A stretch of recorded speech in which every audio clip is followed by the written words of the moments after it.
Syllabus का वो part नहीं है।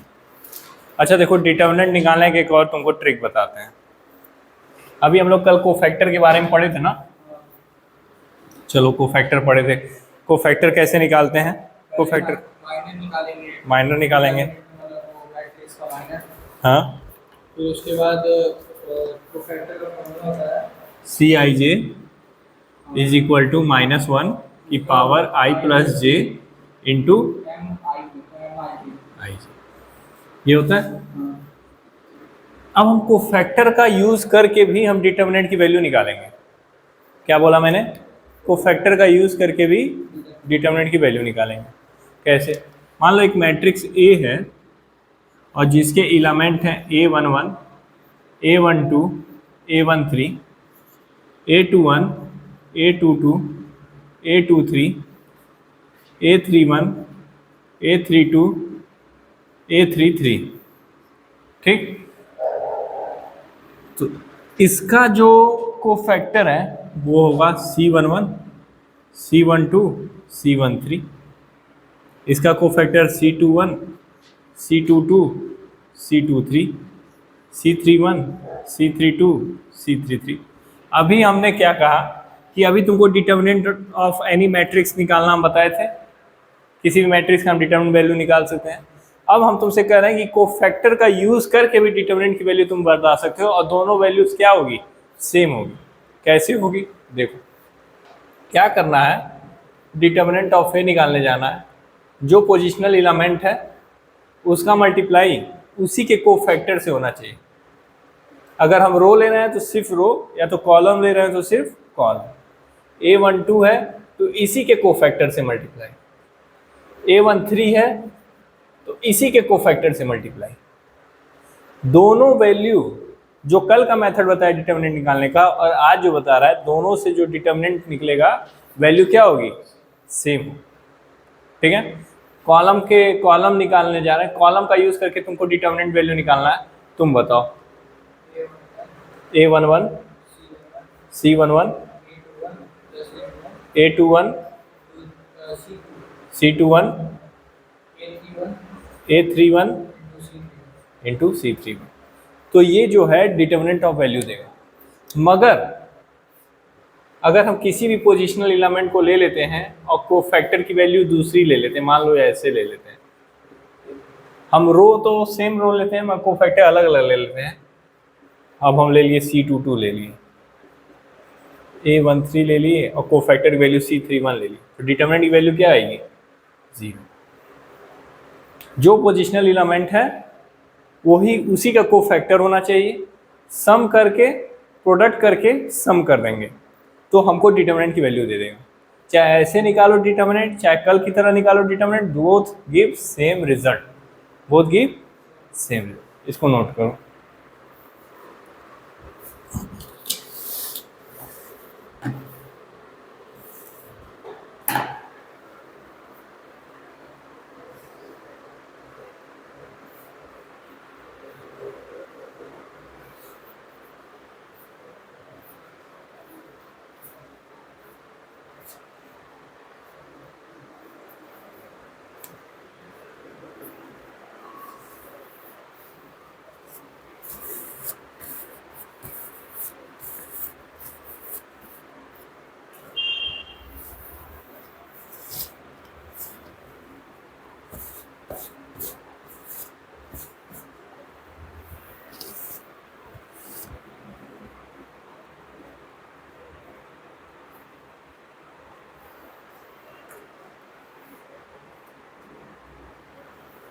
नोट करना,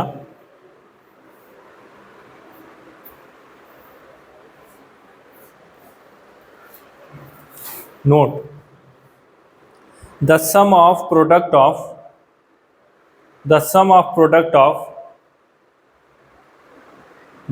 of product of element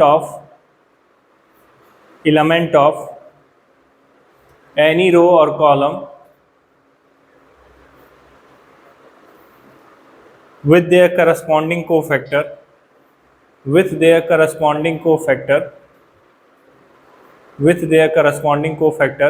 is always equal to the value of the determinant, is always equal to the value of the determinant, is always equal to the value of determinant. assertion reason में important होता है. Next point है value of determinant.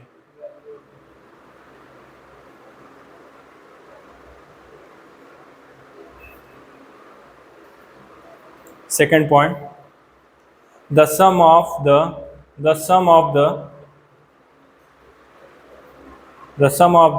product of element of any row or column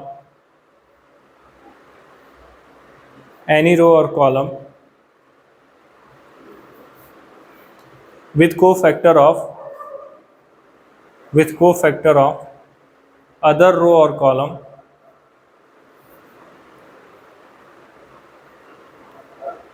always equal to 0. Always equal to 0. अब इस question को crack करो, बताओ कौन सा ऑप्शन होगा सही. क्वेश्चन पढ़ो, जो उसमें पूछा वो बताओ.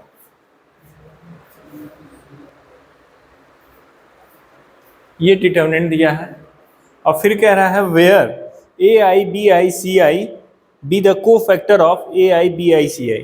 जो AI है, capital AI, capital BI, capital CI है, वो क्या है? ये क्या है? ये कोफैक्टर है. किसका कोफैक्टर है?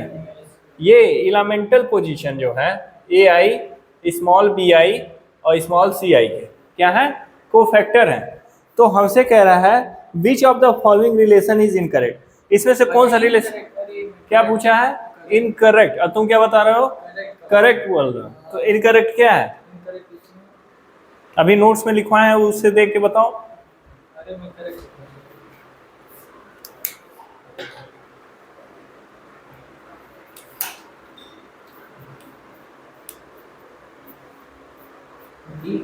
नहीं, अभी भी गलत. बिल्कुल. क्या कह रहा है? सी ऑप्शन गलत होगा क्योंकि A3 है, इसका कोफैक्टर A3 है, और फिर ये B3 है तो इसका कोफैक्टर कैपिटल B3 है, और ये C3 है, स्मॉल C3 है तो कैपिटल C3 है, और ये कह रहा है कि 0 बराबर. It's not going to be 0 because positional element और उसके कोफैक्टर्स के पोजिशन सेम है. that it is incorrect option and that option is option number C. ठीक है, जेई मेन. फिर नेक्स्ट क्वेश्चन देखो, बोर्ड में पूछा हुआ है.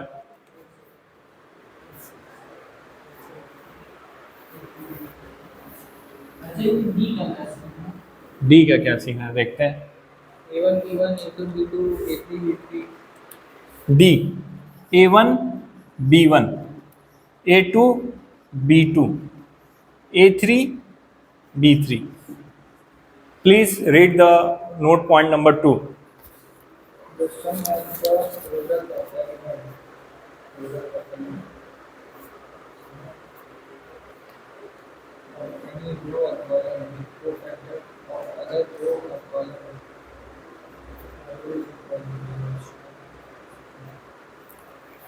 कॉलम ले रहा है A1 A2 A3, और कोफैक्टर किसके ले रहे हैं? दूसरे कॉलम का कोफैक्टर ले रहा है B1 B2 B3. तो क्या आएगा? 0 ही ना आएगा. इट्स ट्रू, ये तो सही है. Next question.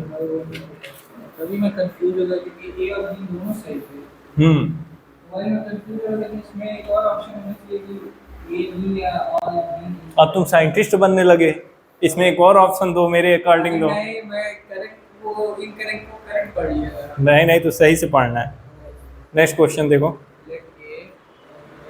B the square matrix of order 3 find the value of A11 A21 plus A12 A21 A13 AIG is cofactor of the element AIG. हम्म, क्या कह रहा है? इसमें मैट्रिक्स दिया है ए मैट्रिक्स क्या दिया है? हाँ ठीक, मैट्रिक्स ए दिया, चलो भैया ए आई जे, ठीक है। डिटर्मिनेंट सॉल्यूशन उसमें नहीं रहता है, यहाँ पे सॉल्यूशन सब यहाँ रहता है। अरे मैं वो देख रहा हूँ कहाँ हाँ। आपने वो मैट्रिक्स दिया कि नहीं? डिटर्मिनेंट ऑफ ए की वैल्यू क्या दिया है? -7। तुमसे पूछ क्या रहा है? A11 A21 plus A12 into A22 मतलब इसकी वैल्यू, तो क्या होगी इसकी वैल्यू? और ये भी बोला है कि ये इसका कॉम्पैक्ट है। हाँ, तो क्या होगी इसकी वैल्यू? क्वेश्चन देखो फिर बताओ। डिटर्मिनेंट की वैल्यू भी दे रहा है।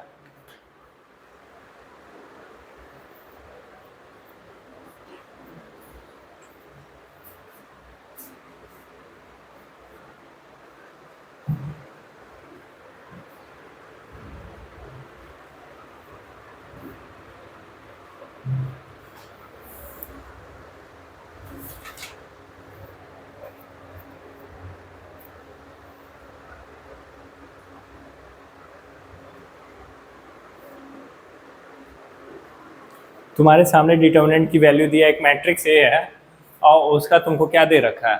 उसका तुमको दिया है डिटर्मिनेंट दे रखा है, डिटर्मिनेंट दे रखा है, और फिर कह रहा है फाइंड दैट, क्या कह रहा है? A11 find the value of this. बोलोगे किस? A11 into A21 yes, plus A12 A12 into A22 plus A13 into A13 yes, into A23। Okay, इसकी वैल्यू तुमको फाइंड करने को कह रहा है। वेयर, वेयर के बाद क्या लिखा है? where AIG is the cofactor. A I J जो है वो कोफैक्टर है, ठीक। तो ये देखो पोजिशनल एलिमेंट्स है, और ये क्या है? कोफैक्टर है। क्या है? A11। तो इसका अगर सेम कोफैक्टर से मल्टीप्लाई होता, जिस रो को उठाया है, फर्स्ट रो को ये उठाया है, first row A11, first row second column A12, first row third column A13, same cofactor से मल्टीप्लाई होता तो डिटर्मिनेंट के बराबर आता। क्या आता? Determinant of matrix A. क्या दिया हुआ है? -7 हो जाता। बट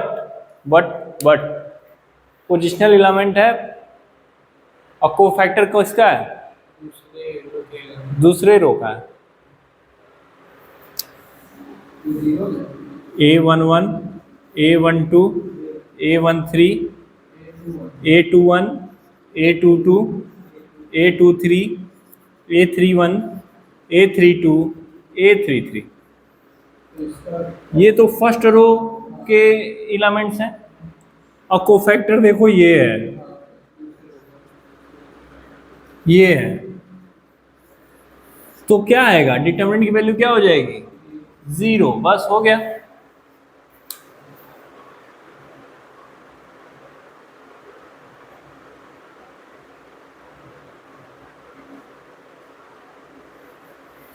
ठीक है, कॉन्सेप्ट क्लियर हुआ? बस ये बताने का मतलब, ये लाइन को हमेशा पढ़ते रहना है।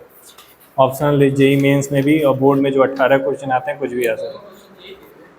ये लास्ट वाला बोर्ड का था, पहला वाला JEE. Adjoint of a matrix, next topic डालो।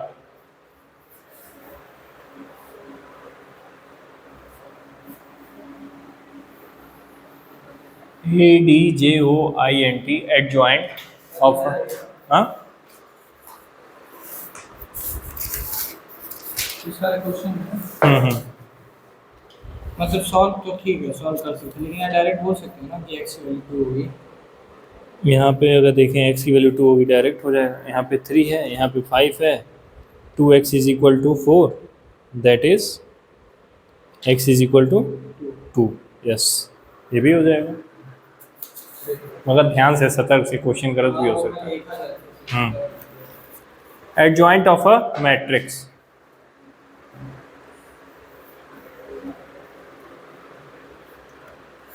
देखो सिंपल मैथमेटिकल टर्म में हम जाने। एडजॉइंट ऑफ मैट्रिक्स क्या होता है? इसको डिनोट करते हैं ऐसे, कोई मैट्रिक्स ए है उसका एडजॉइंट निकालना है, तो A D J A, A D J ए। कुछ नहीं करना है, मैथमेटिकल कॉन्सेप्ट अगर सीखें तो कुछ नहीं है, कोफैक्टर निकाल के क्या कर देना है, ट्रांसपोज। किसी भी मैट्रिक्स का कोफैक्टर निकालना है और उसके बाद क्या कर देना है, ट्रांसपोज कर देना है। क्या निकल जाएगा, एडजॉइंट ऑफ ए। क्या निकल जाएगा, एडजॉइंट ऑफ ए। बस इतना जानो, इंग्लिश ना पेलो, हमको पेलने दो इंग्लिश, ठीक है। Adjoint of A is equal to cofactor of that matrix element and after that do transpose. क्या कर देना है, ट्रांसपोज कर देना है, ठीक है। अब अगर तुमसे हम कह दें एक मैट्रिक्स ए है, जस्ट एग्जांपल 2 3 5 7, 2 3 5 7, 2 क्रॉस 2 ऑर्डर की मैट्रिक्स है, ठीक है। अब तुमको इस मैट्रिक्स का एडजॉइंट निकालना है, तो तुमको पहले क्या करना पड़ेगा, कोफैक्टर निकालना पड़ेगा। कोफैक्टर निकालने के बाद फिर क्या करना पड़ेगा, ट्रांसपोज करना पड़ेगा। जब कोफैक्टर निकाल के ट्रांसपोज कर देते हैं तो क्या निकल के आता है, एडजेसेंट नहीं बे, लाइन एंड एंगल नहीं पढ़ा रहे हैं, एडजॉइंट ऑफ ए। क्या है, adjoint of A, adjoint of A, adjoint of A, adjoint of A, ठीक है।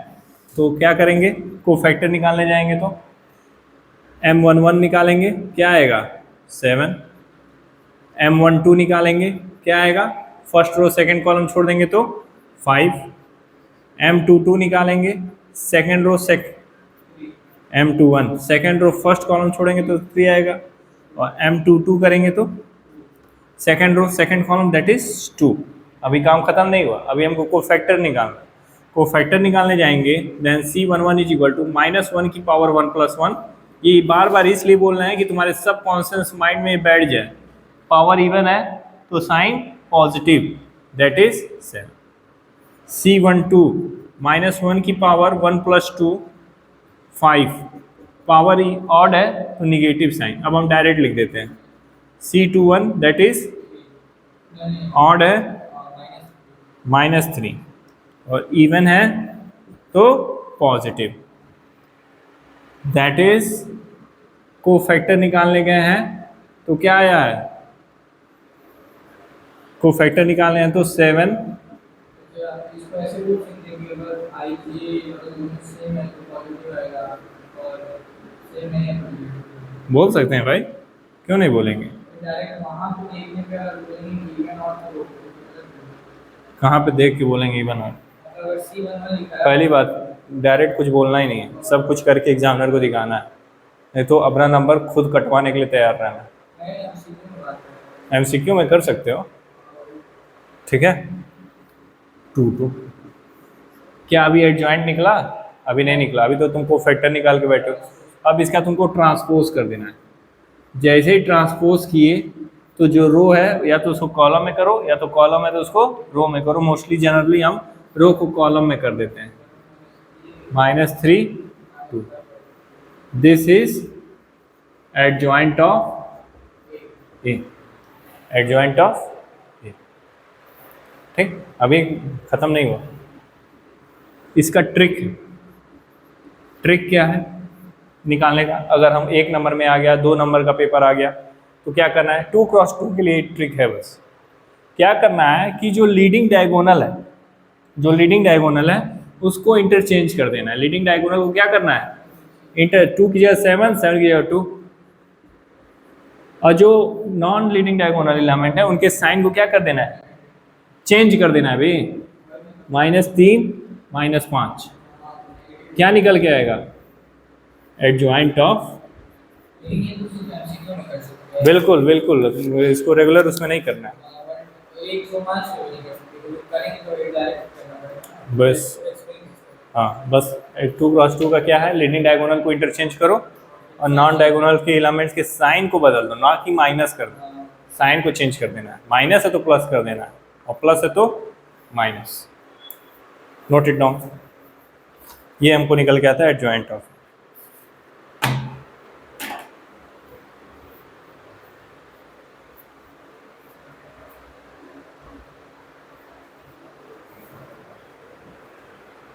properties of adjoint of matrix for any square matrix A, for any square matrix A of order n,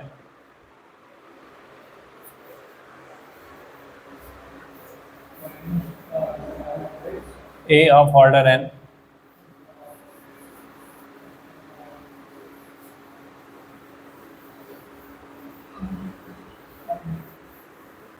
for any square matrix A of order n, properties लिखो A into adjoint of A into adjoint of A is equal to adjoint of A, sorry matrix है ना, A is equal to determinant of A into I, determinant of A into I, where I is an identity matrix. ये तुम्हें पता भी होगा. कहने का क्या मतलब है? कहने का मतलब यही है कि एडजॉइंट ऑफ ए निकालो और उसको उसी के मैट्रिक्स मल्टीप्लाई कर दोगे तो किसके बराबर आ जाएगा? डिटर्मिनेंट, उस मैट्रिक्स के डिटर्मिनेंट के बराबर आ जाएगा. और वन से कोई चीज़ मल्टीप्लाई होती तो वही रहती है ना. अरे डायगोनल 1 रहेगा, बाकी 0 रहेगा. तो अगर हम 1 0 1 1 0 0 0 1 0 0 0 1 तो 1 लेते हैं तो क्या आएगा? 1 माइनस 0 क्या आएगा? 1 आएगा. अब 1 से कोई चीज़ मल्टीप्लाई होती तो क्या रहती है? ठीक है. तो इस प्रॉपर्टी का मतलब यही है कि अगर किसी मैट्रिक्स, कोई मैट्रिक्स ए है और उसको उसी के एडजॉइंट ऑफ ए से मल्टीप्लाई कर दें तो हमको जो हम डिटर्मिनेंट निकालते हैं वही वैल्यू हमको मिल जाएगी.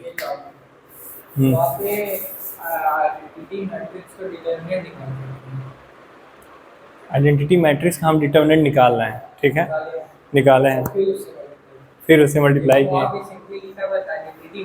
Identity matrix. अच्छा, किसी कोई मैट्रिक्स ए है, मान लो 3x3 ऑर्डर की मैट्रिक्स है. यही जो मैट्रिक्स है, ठीक, इसकी जगह पे हम क्या लिख दिए? डिटर्मिनेंट ए का क्या है? मल्टीप्लाई है. तो that is determinant of A 0 0 0, determinant of A 0 0 0, determinant of ए.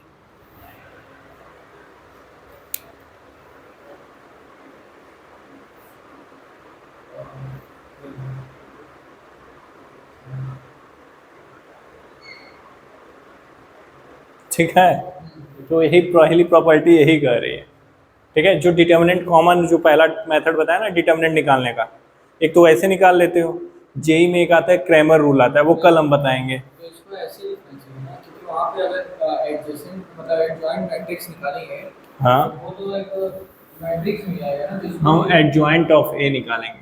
हाँ, एडजॉइंट ऑफ ए, हाँ, मैट्रिक्स ए से मल्टीप्लाई करेंगे. एडजॉइंट ऑफ ए को मैट्रिक्स ए से मल्टीप्लाई करेंगे, तब हमें डिटर्मिनेंट ऑफ ए मिलेगा. तो ये डिटरमिनेंट जो होता है वो एक टर्म के मतलब एलिमेंट के फॉर्म में रहेगा, लेकिन उसको इधर तो मैट्रिक्स के फॉर्म में ना, इधर तो मैट्रिक्स के फॉर्म में रहेगा. मैट्रिक्स के फॉर्म में. तो इधर मैट्रिक्स के फॉर्म, ये तो वैल्यू देगा ना. Determinant gives us what? Value. नहीं, तो मेरा कहने का मतलब ये है कि आप जैसे उधर डिटरमिनेंट फॉर्म में आइडेंटिटी का डिटरमिनेंट निकाल दिया, तो ऐसे ऐसे नॉर्मली लिख दिए तो गलत नहीं है? ऐसे इस तरह? नहीं. हाँ, नहीं समझ पा रहे हैं. अरे मेरा कहने का ये मतलब है, इधर आप अभी आइडेंटिटी मैट्रिक्स. हाँ ठीक है, हमने वो गलती कर दिया, हम आइडेंटिटी का डिटरमिनेंट निकाल दिए. ठीक है, फिर उसको डायरेक्टली डिटरमिनेंट से मल्टीप्लाई करें तो हमको एक डिटरमिनेंट से मैट्रिक्स ए के डिटरमिनेंट सिंपली अगर हम इसको यहाँ हटा दें तो इसका मतलब यही, लेकिन डिटरमिनेंट जो होता है वो एक एलिमेंट के टर्म में आता है, बस वैल्यू के फॉर्म में आता है. वैल्यू के फॉर्म में. हाँ, लेकिन इधर मैट्रिक्स के फॉर्म में दिया हुआ है. किधर? इधर. हाँ, तो इधर मैट्रिक्स के फॉर्म में दिया है. ठीक है, जब इनका हम मल्टीप्लाई करेंगे तो जो वैल्यू निकल के आएगी उसकी वैल्यू और इसकी वैल्यू जो होगी वो इक्वल होगा. ठीक, एनी अदर प्रॉब्लम? ठीक है, गुड क्वेश्चन. ठीक है, बिल्कुल बिल्कुल. Next property number 2. Property number 2, रुक जा, पहले डालो सिंगुलर मैट्रिक्स, डालो सिंगुलर मैट्रिक्स, उसके बाद प्रॉपर्टी नंबर 2 आएगा. Singular matrix, singular matrix singular matrix के आगे लिखना है वो ऐसी मैट्रिक्स होती है जिसका डिटर्मिनेंट निकालें और जीरो के बराबर हो जाए, बस यही डायरेक्ट लिख लो सिंगुलर मैट्रिक्स में। Determinant of A is equal to zero, किसी भी मैट्रिक्स का डिटर्मिनेंट निकालें और जीरो के बराबर आ जाए तो वो क्या है, सिंगुलर मैट्रिक्स। हाँ पीछे कुछ क्वेश्चन का डिटरमिनेंट 0 आया तो वो सिंगुलर हो सिंगुलर मैट्रिक्स हो गई। फिर डालो नॉन सिंगुलर मैट्रिक्स जिसका डिटर्मिनेंट की value not equal to zero. अब इसी के ऊपर हमको प्रॉपर्टी नंबर 2 अप्लाई करनी है।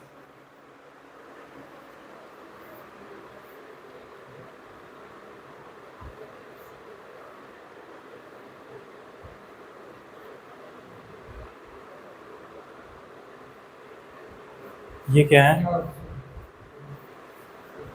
ठीक। Let A be a non singular matrix, property number 2, let A be a non singular matrix, let A be a non singular matrix of order है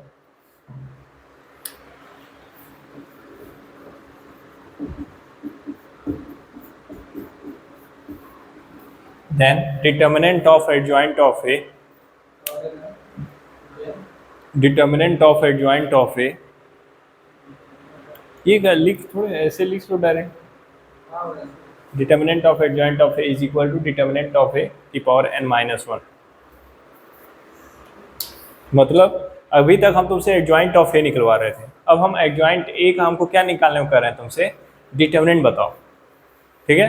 अब उसका तुमको डिटर्मिनेंट निकालना है, तो जो मैट्रिक्स दी रहेगी ना, पहले तुम जाओगे एडजॉइंट ऑफ ए निकालने जाओगे, उससे बेटर है जो मैट्रिक्स दी रहे उसका डिटर्मिनेंट निकाले हो और ऑर्डर में 1 माइनस कर दो। हाँ हाँ बस इतना पूछना, ऑर्डर वहाँ बस आप n लिखना है, तो इसका मतलब ये हुआ कि स्क्वायर ही मैट्रिक्स के बिल्कुल बिल्कुल, हम सिर्फ और सिर्फ ये काम किसके लिए करते हैं, स्क्वायर मैट्रिक्स के लिए करते हैं, मतलब पूरी प्रॉपर्टी में स्क्वायर मैट्रिक्स सिर्फ स्क्वायर मैट्रिक्स के लिए होता है। एमसीक्यू इस पे आ सकता है, पूछ सकते हैं किस पे अप्लाई करते हैं, ये हम सिर्फ और सिर्फ स्क्वायर मैट्रिक्स पे अप्लाई करते हैं। ये मतलब हेडिंग हुआ ना जो आप लिखा है क्या फॉर एनी स्क्वायर मैट्रिक्स, नहीं नहीं भाई, प्रॉपर्टी 2 के अंदर। हाँ ठीक, तो एडजॉइंट ऑफ ए कैसे निकालते हैं, हाँ तो वो कोफैक्टर कोफैक्टर करते हैं, फिर ट्रांसपोज करते हैं। तो पहले तुम कोफैक्टर निकालोगे, फिर ट्रांसपोज करोगे, फिर एडजॉइंट ए निकालोगे, फिर जो आएगा वो मैट्रिक्स एडजॉइंट ए का, फिर तुम उसका डिटर्मिनेंट निकालोगे। उससे बेटर क्या है, जो मैट्रिक्स दी रहे उसका डिटर्मिनेंट निकालिए और जिस ऑर्डर का है उस ऑर्डर में से 1 माइनस कर दीजिए, that give you adjoint determinant of adjoint of A. अगर हम तुमसे पूछ दें एक मैट्रिक्स है ए बी सी, नहीं नहीं 1 2 3 4, 1 2 3 -3 -2 -1 0 0 1, हम तुमसे कहते हैं कि इस मैट्रिक्स का हमको डिटर्मिनेंट ऑफ एडजॉइंट ऑफ ए बताओ, कैसे करोगे, लेट्स सॉल्व। मन में नहीं करना है, सॉल्व करना है।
सिक्सटीन, ठीक है, ये सब नोट किए।